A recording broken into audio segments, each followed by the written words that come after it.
Hello, beautiful family, lovers of good things, lovers of beautiful things all over the world. I bring greetings from a grateful heart. Good morning, good afternoon, and good evening, depending on your time zone. Thank you for the love, the support. Oh my goodness, you guys are the best. So, my beautiful people, today I have another one to share with you. But before I go further, I just want us to listen to the one of the barrister of Mazi Nnamdi Kanu, Ipob lawyer, who is a person of barrister Aloy Ejimakor. Then I'll be right back. That scored this landmark victory at the Enugu State High Court today on behalf of Mazi Nnamdi Kanu. The subject of this lawsuit is simply the proscription of IPOB in 2017. Firstly, by the Southeast governors who fired the first salvo on 14 September 2017, followed by the executive decision of the federal government to proscribe IPOB and declare it a terrorist organization. We didn't come to court to contest the judicial proscription. It's a different matter altogether. But the executive decision or executive action taken before the judicial decision. Why? Because such actions are prohibited expressly under Section 42 of the Nigerian Constitution. It's a fundamental right of every Nigerian citizen not to be discriminated against in the exercise of government policies, actions, and decisions. It's clear under Section 42 of the Constitution. A lot of Nigerians are not aware of this, so they let it fly each time the government steps on them through its executive actions or decisions. But we are vigilant to that. So we noted that the action that the Southeast governors took, proscribing IPOB, was an executive action. It was an executive decision, followed 3 days later by the federal government that raised a memo through the Attorney General of the Federation to the President approving the proscription of IPOB and declaration of the group as a terrorist group. All of this together combined constitute the prohibited executive actions or decisions they sought that Section 42 of the Constitution prohibited. It's a fundamental right, meaning you cannot violate it and get away with it.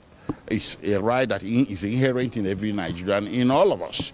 So our case in chief is that there are other ethnic-tinged organizations across Nigeria that pursue one group interest or the other, political, mostly, or commercial. I'm not here to name names. Nigerians know that there is a proliferation of ethnic-tinged organizations. Some of them are even very evidently violent.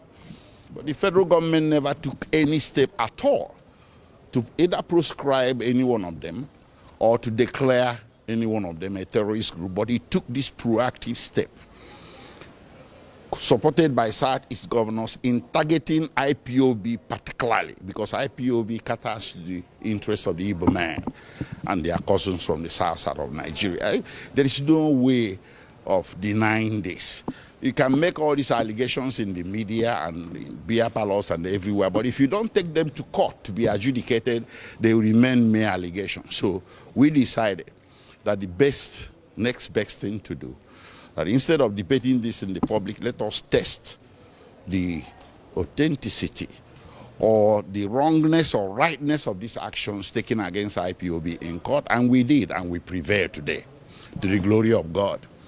So what Thank you. Say the take home from this judgment? One is the fact that 6 years after, you want to take that instead. Yes. To test the potential. Well, okay, it's to the glory of Nigerian law that pursuing fundamental rights doesn't have or does not admit of statute or limitations. You can pursue your fundamental rights anytime that you wake up to those rights. So you cannot be defeated by a fluxion of time. So there is time for everything. Even in the Bible, it is said that there is time for everything. Because of the escalation of the persecution that is being tagged as prosecution of IPOB members, mostly Igbo youths and some from the South, by the departed government, the previous government, and because maybe the present government has not come to terms with that, we decided that every right broken must be pursued in court. Every wrong done must be pursued in court.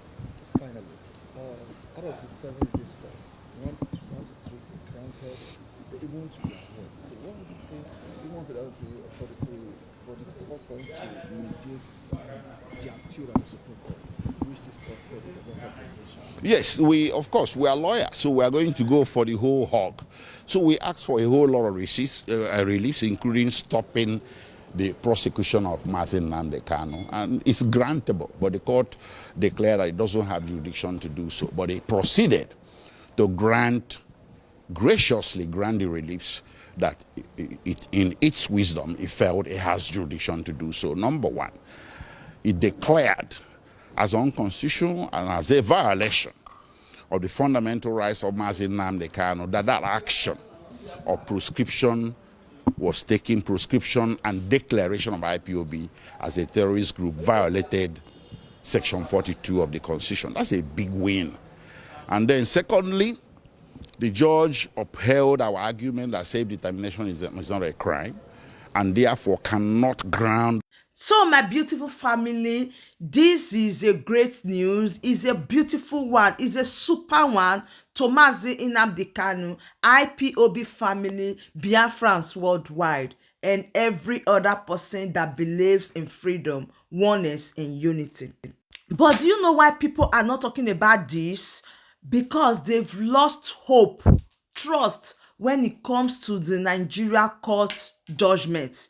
You know that time without number, they have said there is no case, there is no how, there is no reason for the federal government to still be holding Mazi Nnamdi Kanu. Again, time without number, courts from southeastern part of Nigeria have granted Mazi Nnamdi Kanu, award him millions, billions of naira. Till this very moment, they did not see money. They did not release Mazi Nnamdi Kanu. Nobody is saying anything. You see what happened recently. People are now losing trust. They don't take the court serious anymore. They assume that the court is a place where you go and sit down, waste your time, and come back, especially if the issue is with the federal government, that there is no justification, there is no way we are going to get judgment from the court. This is one of the reasons why you see that this great victory that was pronounced, nobody is saying anything about it because everybody is like tired. They are just saying this is one of those things. This is one of the reasons why things are like this. So you that is listening to this update right now, what is your thought? Do you really think that now that they realize that prescribing IPOB is not a better option and fighting for self-determination is allowed, they are just trying to defend themselves, they are trying to speak to what they believe? They need freedom. They want to go. This is what they ask for. And it is not a crime. So right now, according to the story, according to the information, that they have removed that spirit of saying IPOB is territorial, is removed. So right now, they are free. I think this is something that we should celebrate or we should be talking about. But because of the problem, as I said before, people are still watching because they can just sit down tomorrow and said, we did not say anything of such. That is why we are still looking, or our eyes is still very on the ball, watching, listening to everything, how it's going to be carried out. And don't forget, December 15 is the court hearing for Mazi Nnamdi Kanu, hoping for the release of Mazi Nnamdi Kanu on that fateful day. So please do well to share this video and also drop your opinion in the comment section. What do you understand? Do you agree with Barrister Aloy Ejimakor? Are you celebrating? Are you happy or not? And tell us the reason why you are not happy. And if you are happy that right now Biafra is no longer a terror, they no longer prescribe them, tell us the reason also why you are happy. So please share this video. Thank you and bye bye.